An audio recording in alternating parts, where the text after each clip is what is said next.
Akkam jirtan hordoftoota teenya kabajamuuf jaalatamoo hordoftoota viidiyoo kanaa. Kun mana keessanii Arboor Online School. Arboor Online School mana keessan yeroo kamuu seenaa, yeroo kamuu daawwadhaa, yeroo kamuu barnoota adda addaa irraa argadhaan dhaamsaaf yaada kooti. Hordoftoota keenya kabajamuuf jaalatamoo miseensota Arboor Online School.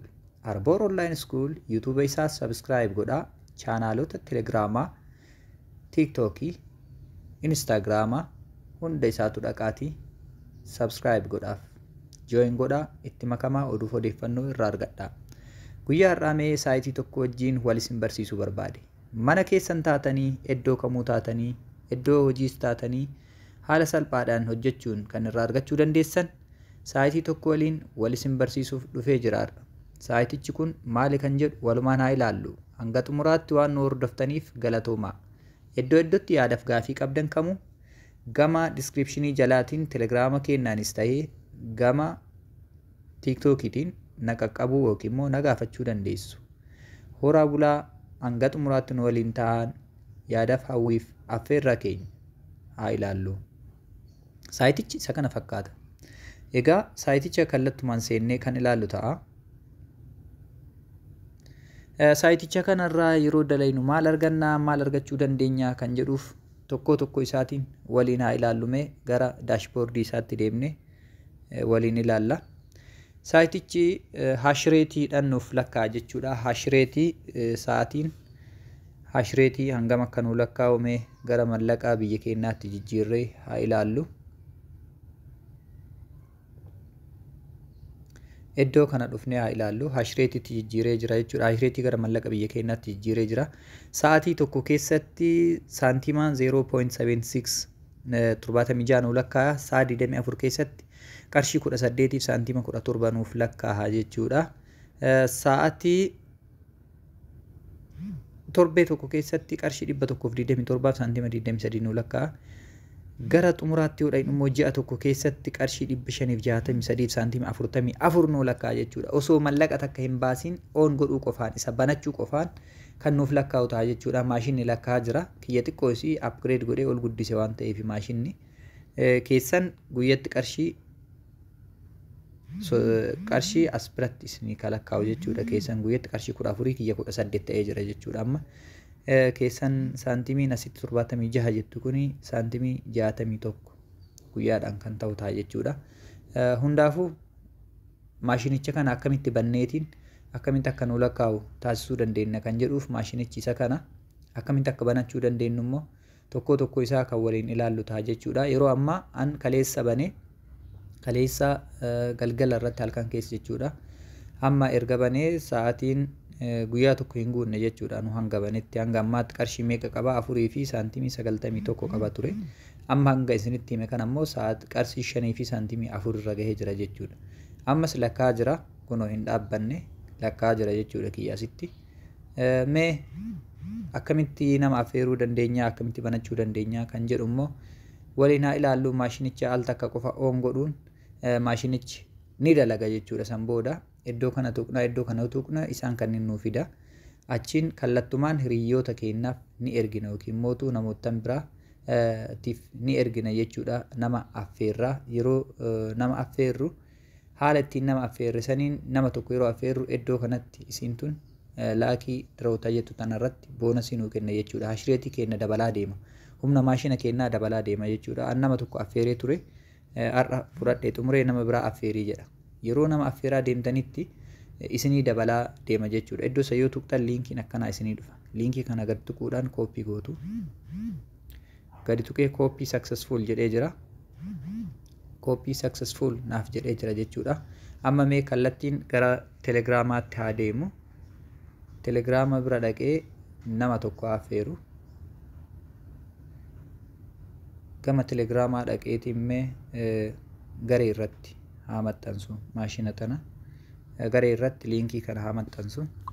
Liinkichi isa kana garee irratti maxxansee jira jechuudha. Kunoo liinkiin isa kana fakkaata. Mee amma liinkii maxxanse kana gadi tuqee haa banu.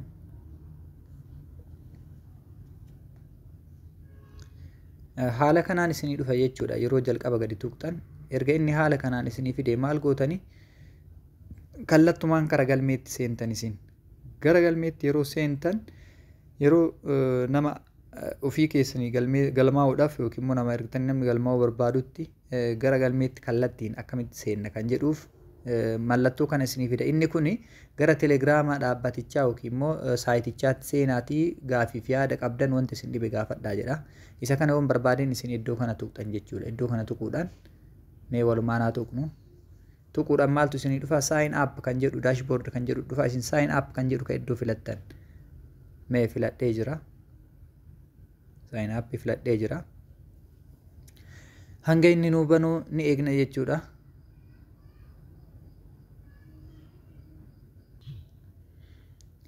Egaa nuu banee jira jechuudha. Saayitichi jalqaba irratti maal goonaa? Maqaa keessan barreessitan iddoo kanatti jechuudha. User name kan jedhu. Mee ani amma maqaa asirratti user name jedhu haa barreessu.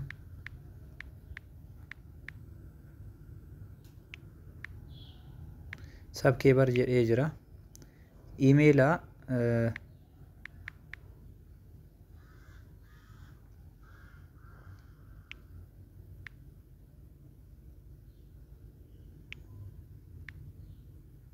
email isa kana fudhadhee jira. Paaswordii kennaaf jechuudha. Paaswordii illee al lama kenneefii jira. Maqaa guutee jira. Paaswordii emaila barreesseefii jira. Paaswordii illee al lama irra deebi'ee galchee jira jechuudha. Xumuree jira kana fakkaata. Mee amma continue kan jedhu kana itti fufna jechuudha.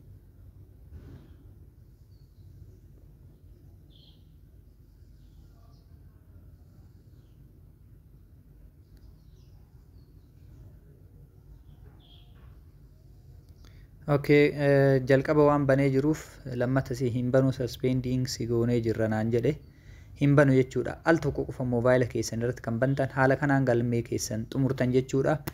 Hordoftoota teenya kabajamuuf jaalatamoo mee gara sign in itti haa deebi'u animmootu akkaawuntii kan koo jalqaba qabutti haa deebi'u jechuudha. Akkaawuntii kan koo jalqaba qabu kana fakkaata login successful jedhee na deebisee jira. Haa galatoomu. Haala kanaan galmooftanii automaatikaalii isinii banama jechuudha. Akka galmooftanii xumurtaniin asitti wanti yaadni dabalataan isinii kennu maali? Gara iimeelaa deemtan. Iimeela keessan bira dhaquudhaan Gmail jechuudha. Gmail yookiin email ka jennuun isa bira dhaquudhaan Gmail keenya keessa seenneet fakkeenya kan kaleessa yeroo banu ittiin aktiif godhadhee isinitti agarsiisa. Gama kana gama iimeelaa dhufuudhaan ilaaltu jechuudha. Hordoftoota teenya kabajamoof jaalatamoo iimeelicha bira deemeetiin kan isin agarsiisu ta'a jechuudha.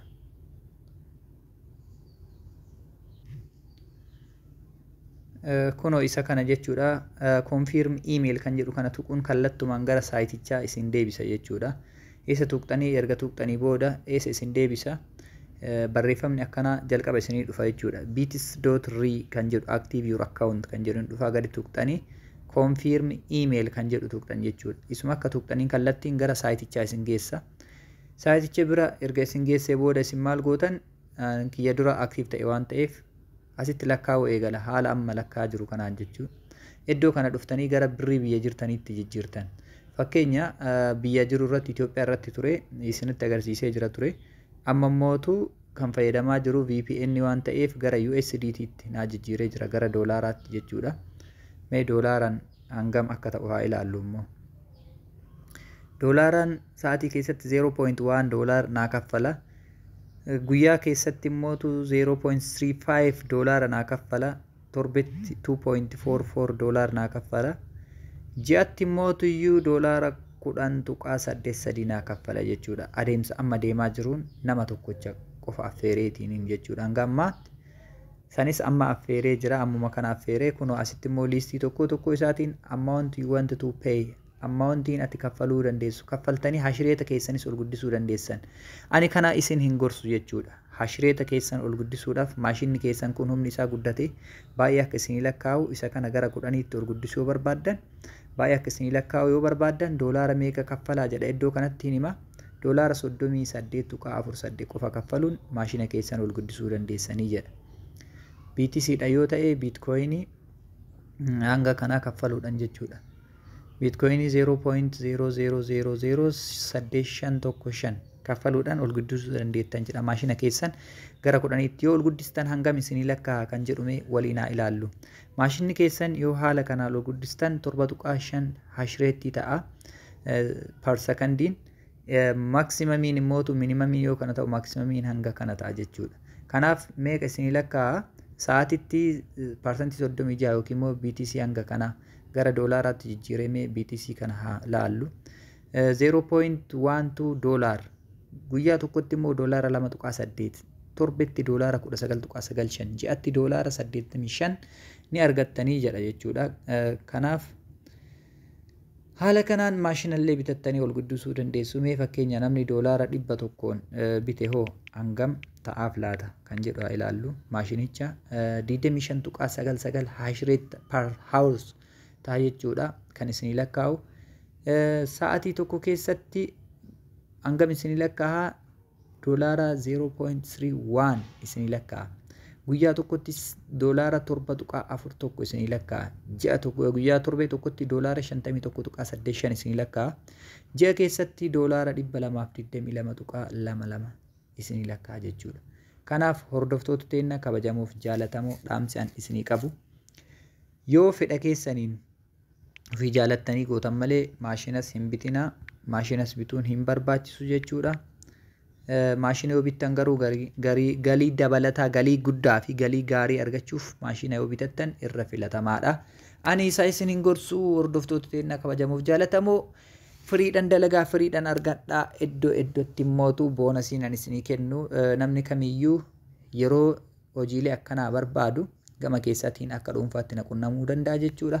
Gama telegiraama kiyyaatiinis @khalil arab jedheetiin yookiin immoo gama tiktookii kiyyaatiinis ta'ee gama feesbuukaatiinis seenanii na dubbisuu eenyummaan ni danda'a.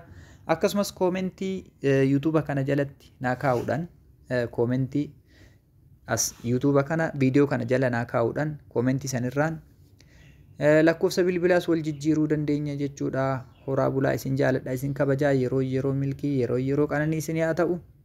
Haala kamiin riichaarji godha kan jedhuuf immoo akkaataa gaafii na gaafattaniin deebii isinii deebisuu danda'a jechuudha. Iddoo tiraansfer jettu kana yoo tuqxan immoo baasii irraa baafachuudhaaf withdraw jechuudha. Withdraw godhuunis baay'ee salphaadha saayitii kanarra. Akkuma isa tuqxaniin withdraw akkuma tuqneen maal nuu fida haala kanaan tootaal baalaansii qabnu waan jiru hundaa nuu fida jechuudha. Payout godhuu kan dandeessan yoo xiqqaate BTC 0.01 ta'uu qaba jedha. San booda adreesii ittiin baafannu asitti guutaa nuun jedha. Trust walletii keenya ta'uu danda'a. Akkasumas Binance irraa ta'uu danda'a. Fakkeenya mee Trust walletii irraa akkaawuntii BTC fiduu dandeenya. Trust wallet seenee jira. Akkaawuntii BTC iddoo kanatti BTC jennee sarchi goona kunoo dhuftee jirti iyyuu. Eegasii isii tana mallattoo gadii qabdu tana hin tuqna. Akka isii tuqneen nuu bana jechuudha. Akka baneen kooppii kan jedhu tuquudhaan isii tana kooppii kan jedhu kana tuquudhaan kooppii goona. Ergasii eessa dhayna deebinee dhufnee iddoo kanarratti paste goona jechuudha. Gadi qabneetiin iddoo kana gadi tuqnee paste irratti goona waan guutee jiruuf jechuudha. As bira isin fida yoo guutuuf deemtanii jalqaba maal jedhaa paaswordii keessan kan gaafa ittiin banattan akkaawuntii bantan san guutaa jedha. Egaa paaswordii haarawaa galchaa jedha. Eegasii illee haarawuma isuma asitti barreessitan kana deebi'aa galchaa jedha. Xumura irratti iimeela keessan barreessaa jedha.